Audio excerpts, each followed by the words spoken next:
காசாவில் ஐநா நடத்தி வந்த பள்ளியின் மீது இஸ்ரேல் ராணுவம் தாக்குதல் நடத்தியுள்ள சம்பவம் பெரும் அதிர்ச்சியை ஏற்படுத்தியுள்ளது. இதில் 13 பேர் வரை உயிரிழந்துள்ளனர். கடந்த 2007ஆம் ஆண்டு முதல் பாலஸ்தீனத்தின் காசா பகுதி இஸ்ரேலிய ராணுவத்தின் கட்டுப்பாட்டில் இருந்து வருகிறது. இந்த கட்டுப்பாடுகளை எதிர்த்து ஹமாஸ் எனும் பாலஸ்தீன விடுதலை அமைப்பானது கடந்த ஆண்டு அக்டோபர் மாதம் 7ஆம் தேதி இஸ்ரேல் மீது ஏவுகணை தாக்குதலை நடத்தியது. இதில் 1500 இஸ்ரேலியர்கள் கொல்லப்பட்டனர். இதுதான் தற்போது இஸ்ரேல் நடத்தி வரும் போருக்கான தொடக்க புள்ளி. ஹமாஸை அழிப்பதே முதன்மையான நோக்கம் மற்றும் விளக்கமிட்டு இஸ்ரேல் இந்த போரை தொடங்கியது. போரில் இதுவரை 37,000க்கும் அதிகமான காசா மக்கள் கொல்லப்பட்டிருக்கிறார்கள். இது காசா மக்களின் மொத்த மக்கள் தொகையில் 1.7% ஆகும். அதே போல 3.7% மக்கள், அதாவது 86,000 பேர் போரால் படுகாயமடைந்துள்ளனர். 23 லட்சம் மக்கள் போர் காரணமாக இடம்பெயர்ந்துள்ளனர். பசி, பட்னியும் தொற்று நோயும் அவர்களை துரத்தி கொண்டே இருக்கிறது. காசா பகுதி ஏறத்தாழ தரைமட்டமாகிவிட்டது. போர் தொடங்கி 269 நாட்கள் ஆகியுள்ள நிலையில் இந்த போரின் நோக்கத்தை இஸ்ரேல் நிறைவேற்றி இருக்கிறதா என்கிற கேள்வியும் எழுந்திருக்கிறது.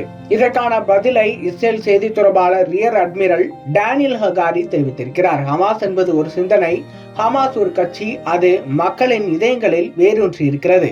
ஹமாஸை ஒழிக்க முடியும் என்று நினைப்பது தவறு என்றும் அவர் கூறியிருக்கிறார். போர் தொடங்கி 8 மாதங்களுக்கு பிறகு இஸ்ரேல் இதனை ஒப்புக்கொண்டிருக்கிறது.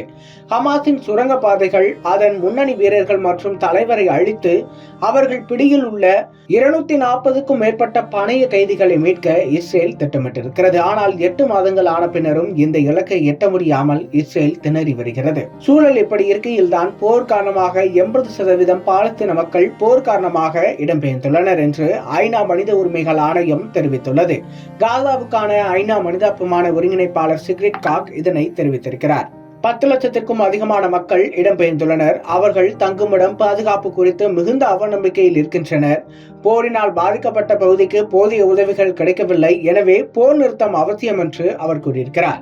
அதே போல தற்போது ஐநா நடத்தி வந்த பள்ளியின் மீது இஸ்ரேல் ராணுவம் தாக்குதல் நடத்தியுள்ளது. இதில் 12 பேர் வரை உயிரிழந்துள்ளனர். ஐநாவின் நிவாரணம் மற்றும் பணி நிறுவனம் நுசிராட்டில் பள்ளியை நடத்தி வருகிறது. இந்த பள்ளியின் மீதுதான் இஸ்ரேல் தற்போது தாக்குதலை நடத்தியுள்ளது. மருத்துவமனைகள், பள்ளிகள் மீது தாக்குதல் நடத்தக்கூடாது என்பது சர்வதேச போர் விதி. ஆனால் இந்த தாக்குதல் மூலம் விதியை இஸ்ரேல் மீறி உள்ளதாக தகவல்கள் வெளியாகியுள்ளன.